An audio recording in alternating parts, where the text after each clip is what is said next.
A mother's desperate plea echoed through the frozen Wyoming night in 1879. Lucas, don't become the monster this land made. Miriam Thorne, widowed and starving in a crumbling cabin near Laramie, watched her 16-year-old son slip deeper into darkness, gold from a bloody robbery burning in his pocket. But when a scarred Comanche warrior emerged from the blizzard, carrying secrets tied to her dead husband's past, everything shattered. Could one act of mercy from years ago save a family, or doom them forever? This story ends with a choice that left millions in tears. Stick around until the final moment. You won't believe how it turns out. Hit subscribe now, drop your city in the comments, and tell me where you're watching from. The blizzard is just beginning.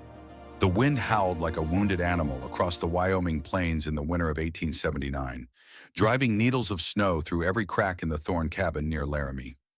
Miriam Thorne pulled her shawl tighter, the wool threadbare from 3 hard seasons, and stared at the dying fire. At 38, she looked a decade older, lines carved deep by grief and hunger, her auburn hair streaked with premature gray. The cabin was little more than a box of split logs chinked with mud, the roof sagging under fresh drifts. Inside, the cold owned everything.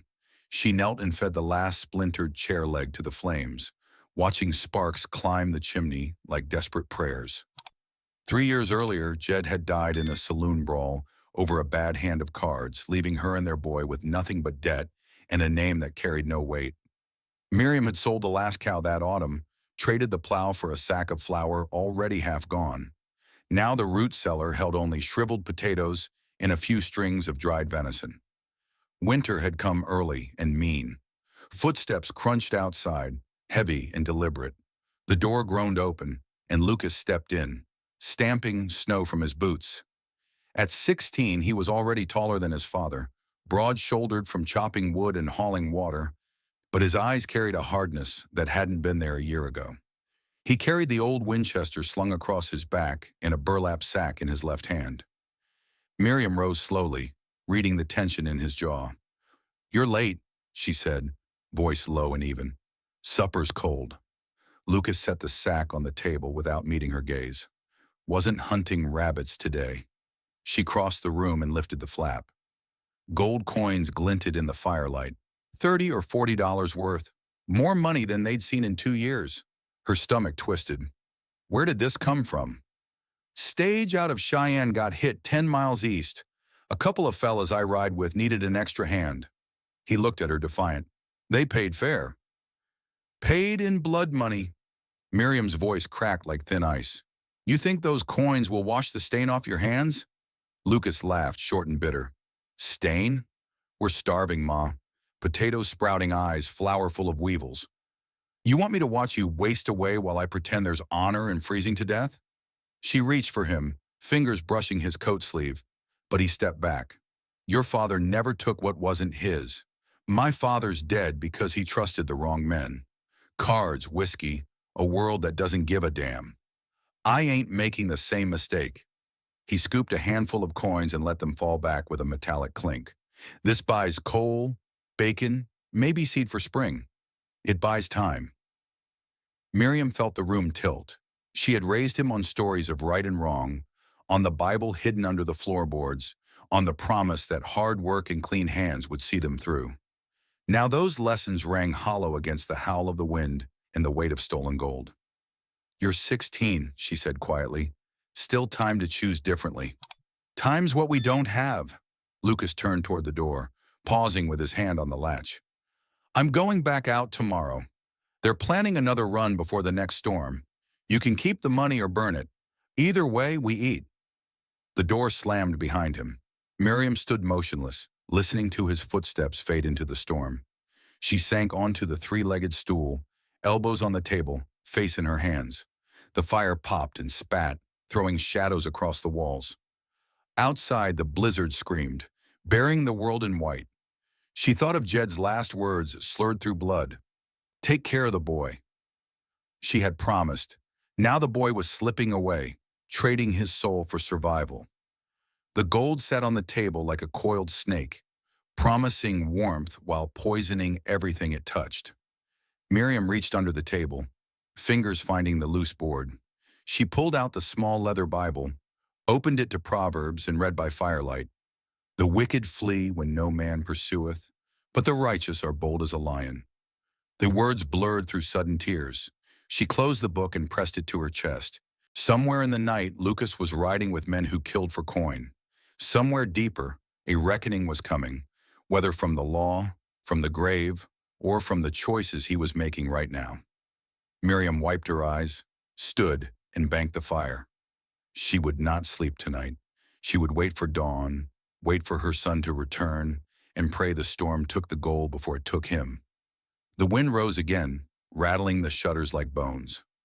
Winter had only begun, and already it felt like the last one they might survive together.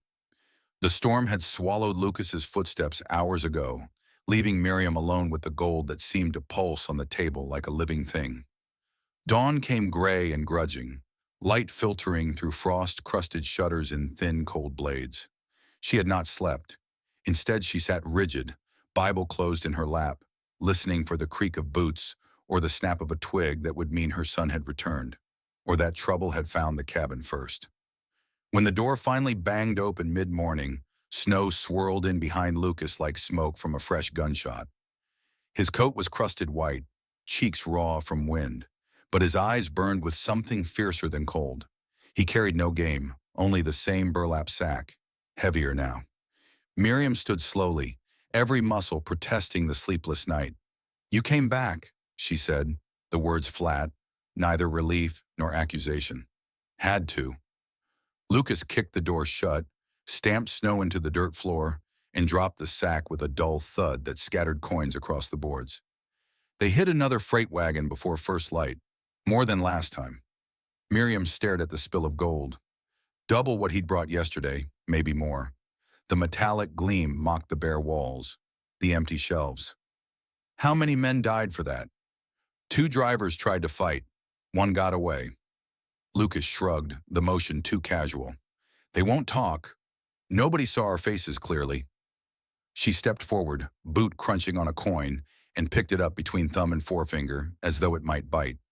"This isn't food, Lucas. It's poison dressed up pretty." He laughed again, that same short, bitter sound. "Poison keeps you warm. Poison buys bullets, so the next man doesn't take what's yours." He swept an arm toward the root cellar door. "We got 3 days of potatoes left if we stretch. Winter's got 4 months more. You do the math." Miriam set the coin down deliberately. "I taught you better than to count lives like dollars. You taught me to survive." His voice rose, cracking the quiet. "You think praying and waiting for spring will fill our bellies? The law doesn't ride out here in blizzards. The good Lord don't drop venison on the doorstep. Only men with guns get fed." A sudden gust rattled the shutters hard enough to make them both flinch. Outside, the wind screamed like it carried voices. Warnings, perhaps, or accusations. Miriam crossed to the window, peered through the ice-rime gap. Nothing but white swirling nothing. "You're changing," she said without turning. "Every time you ride out with those men, you come back a little less, my boy." Lucas moved behind her, close enough she could smell pine smoke and gun oil on his coat.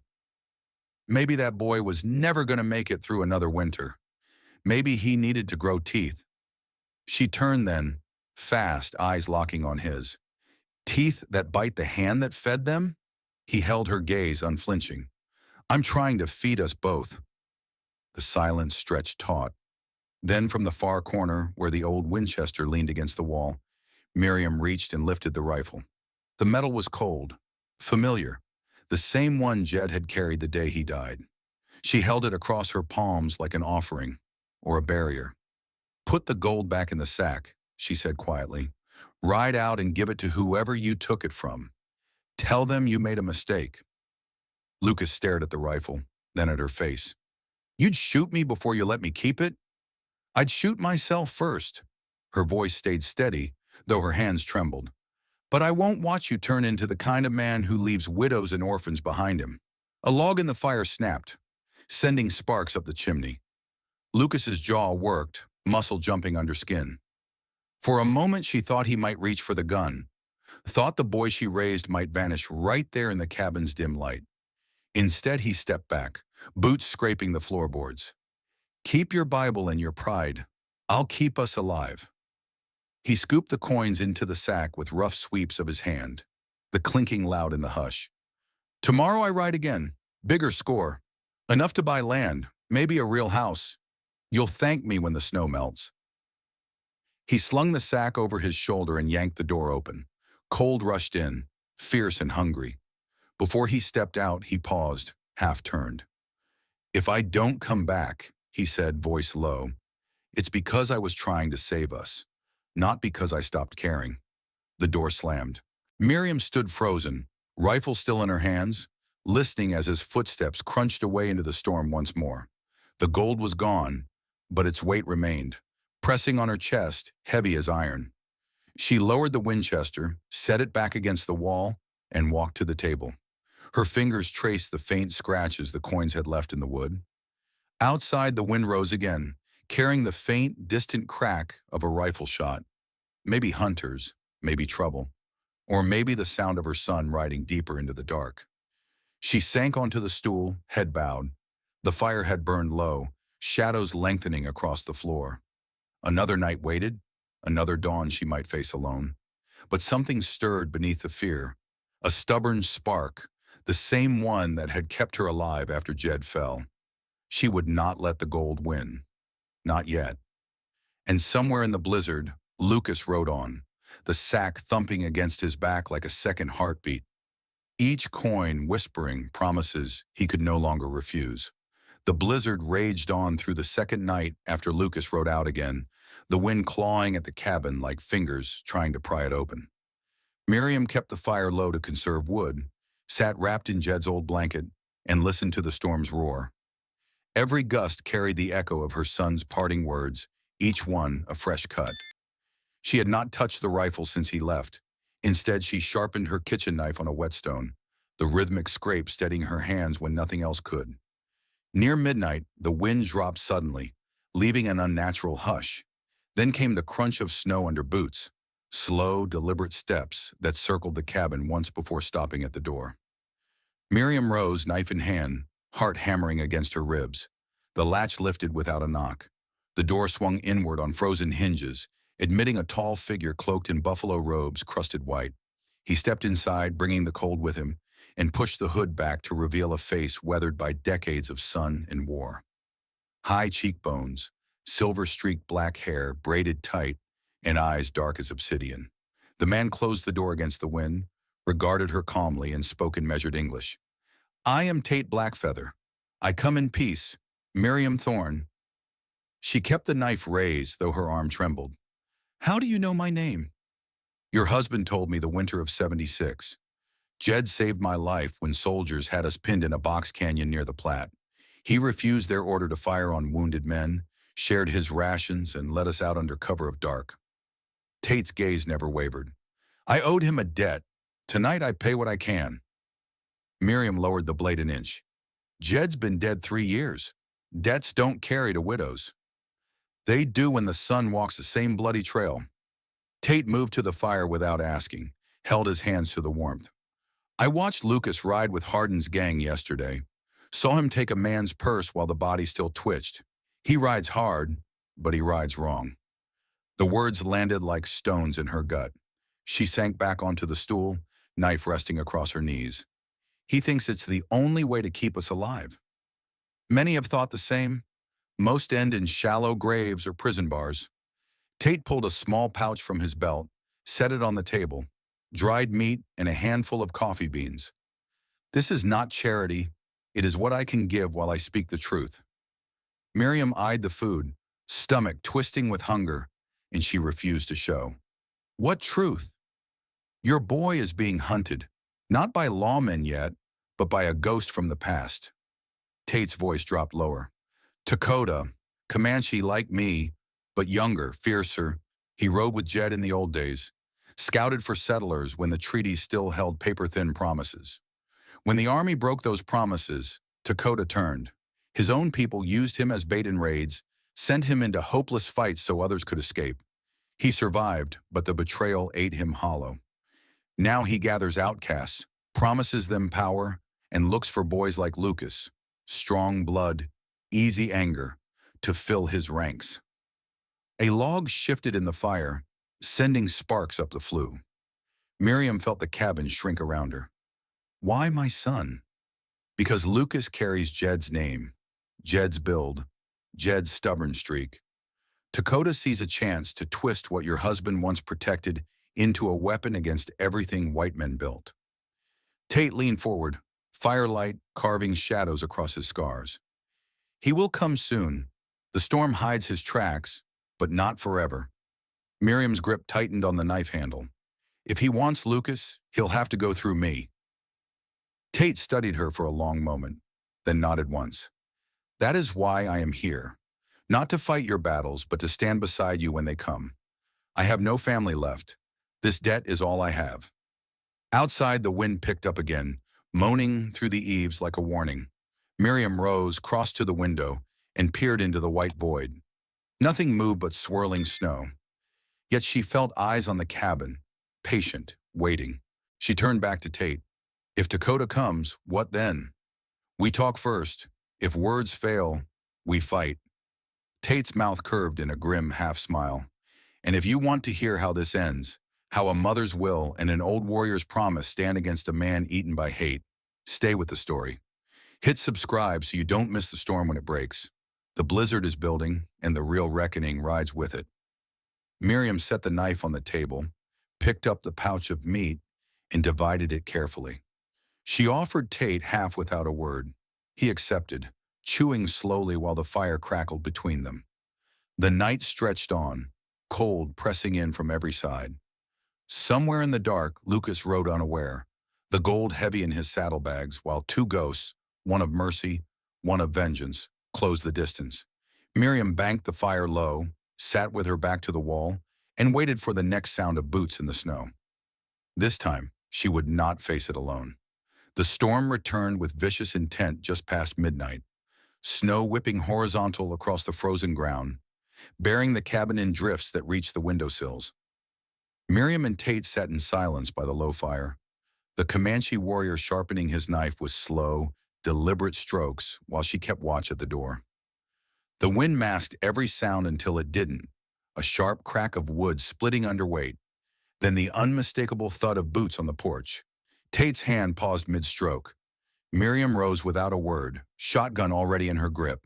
The door burst inward on frozen hinges, admitting a blast of white and a figure taller than the frame allowed. Dakota stepped through, shaking snow from a buffalo robe dark with old bloodstains, his face a map of scars under a single eagle feather braided into long black hair. His eyes, narrow and burning, swept the room and locked on Miriam first, then Tate. He carried a Winchester in one hand, muzzle down but ready, and a tomahawk tucked in his belt. You kept the old man's debt alive, Dakota said, voice rough as gravel under iron wheels. I came to collect what's mine. Tate stood slowly, hands open at his sides. No debt here, Dakota. Only what remains when the killing stops. Dakota's gaze shifted to the shadows behind the table. Lucas stepped forward, coat open, revolver already drawn and leveled at Tate's chest. The boy's face was pale, eyes wide with something between fear and exhilaration. He said you'd come, Lucas muttered. Said you'd show me real power. Miriam felt the floor drop beneath her. Lucas! Quiet, Mom. His voice cracked on the word, but the gun stayed steady. He promised we'd never go hungry again. Promised I'd never watch you starve while good men freeze. Dakota moved deeper into the room, boots tracking snow that melted into dark pools on the dirt floor. The boy has Jed's blood, strong blood, wasted on prayers and empty bellies, and the land takes everything. He looked at Miriam, almost pitying. Your husband understood that once. He chose mercy. Mercy got him killed. He chose right, Miriam said, shotgun rising to her shoulder. And I'll choose the same. Dakota laughed, low and bitter. Right, don't fill graves. Strength does. He nodded to Lucas. Prove it. Put a bullet in the old man first. Then we ride. Gold, guns, respect. Everything you've been chasing. Lucas's finger tightened on the trigger, barrel trembling now. Tate stood motionless, eyes locked on the boys. You pull that hammer back, son. You don't pull it on me. You pull it on yourself. The wind screamed outside, rattling the shutters like bones in a grave. Miriam stepped sideways, putting herself between Lucas and Tate. "Look at me," she said, voice cutting through the howl. "You think this man will keep you safe? He's using you the way his own people used him. Bait for bigger fights, meat for the wolves." Lucas's eyes flicked to her, then back to Dakota. Sweat beaded on his forehead despite the cold. He said, he said we could build something. A name that means something out here. Dakota stepped closer, voice dropping to a whisper that carried over the storm. "Kill her, boy. One clean shot. Then the weakness dies with her. You'll be free." Miriam lowered the shotgun an inch, not in surrender, but in offering. "If you need to shoot someone to prove you're strong, start with me. But know this, every bullet you fire tonight buries the boy I raised deeper than any grave." Lucas's breath came in short bursts. The revolver wavered, muzzle dipping toward the floor, then rising again. Dakota's hand moved to his tomahawk, slow and certain. Tate shifted his weight, ready to lunge. In that suspended heartbeat, the cabin seemed to hold its breath. Snow sifted through a crack in the roof, dusting the table like ash. Lucas's eyes met his mother's, wide, wild, searching for the boy he used to be in the woman who had carried him through every storm before this one. Dakota's patience snapped. He lunged forward, tomahawk rising in a silver arc. Tate met him mid-stride, knife flashing, and the two warriors crashed together in a tangle of limbs and steel. Miriam dove for Lucas as the boy stumbled back, revolver clattering to the floor. She grabbed his coat, pulled him down behind the table while the fight raged. Grunts, curses, the wet thud of blade against flesh. Dakota drove Tate against the wall, forearm across the older man's throat. "You should have died years ago," he snarled. Tate's knife found ribs, twisted once. Dakota staggered but didn't fall. Blood bloomed dark on his shirt. He turned, eyes finding Lucas again. "Finish it, boy. One shot." Lucas stared at the revolver on the floor, inches from his hand. Miriam knelt beside him, hand on his wrist, not restraining, just there. "You don't have to become him," she whispered. "You can still choose." The storm outside roared louder, as if the land itself waited for the answer. The storm's howl seemed to pause, as though the land itself held its breath, while Lucas stared at the revolver inches from his fingers.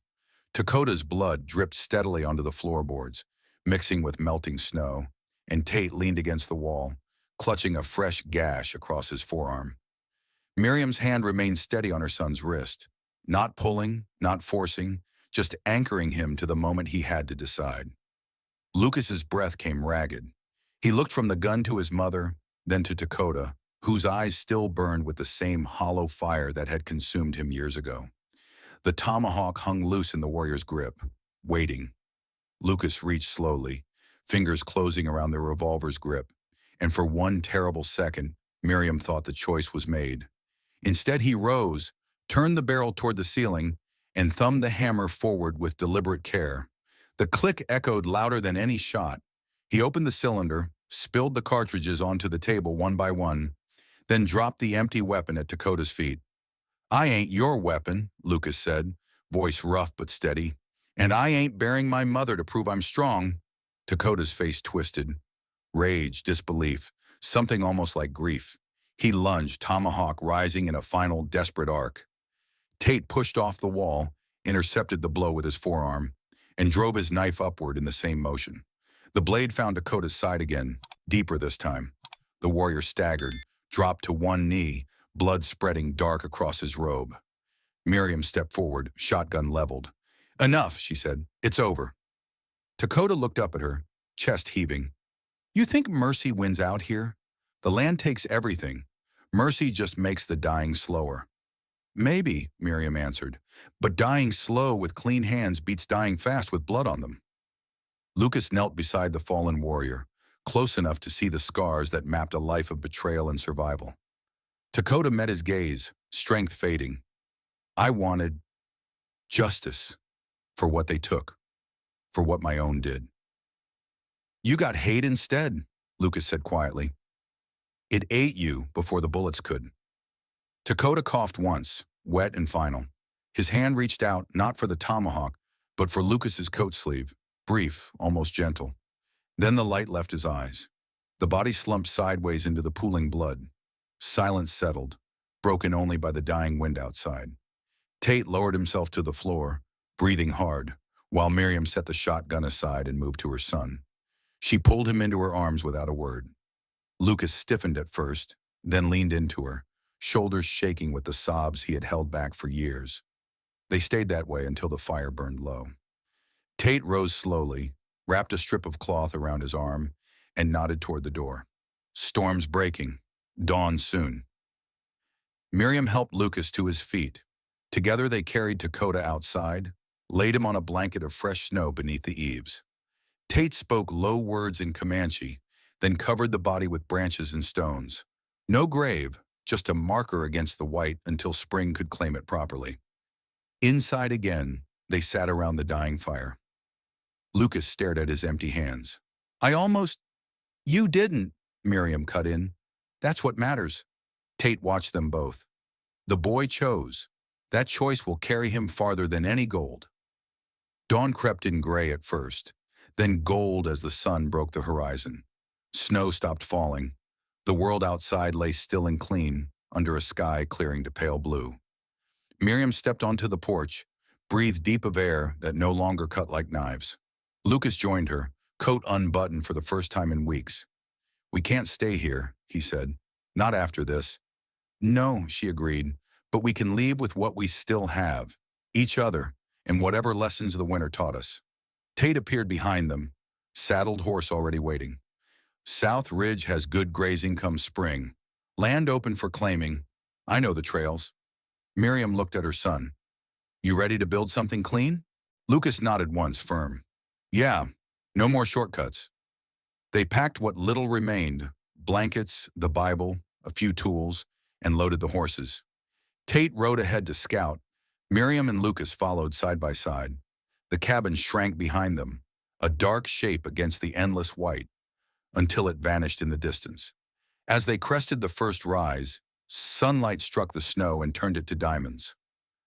Lucas glanced back once, then forward again. "Mua jong nai ket tuk roi," he said softly, almost to himself. Miriam reached across the space between their saddles and squeezed his hand. "And what comes next, we choose together." They rode on into the brightening day, two figures small against the vast plain, but moving with purpose. The wind at their backs carried no more threats, only the promise of ground that might finally let them stand tall. Winter had taken much, but it had not taken everything. What remained was enough to begin again. What did Lucas's choice in that frozen cabin mean to you? Did Miriam's quiet strength remind you of someone in your own life? Or does Dakota's path feel like a warning we all face in hard times? Share your thoughts in the comments below. I read everyone, and your reflections make these stories feel alive. Thank you for riding through this brutal Wyoming winter with me. Your time here matters more than you know. If this tale of mercy, betrayal, and hard-won dawn left you wanting more frontier stories of grit and redemption, hit subscribe and turn on notifications. The next storm is already gathering on the horizon. See you there.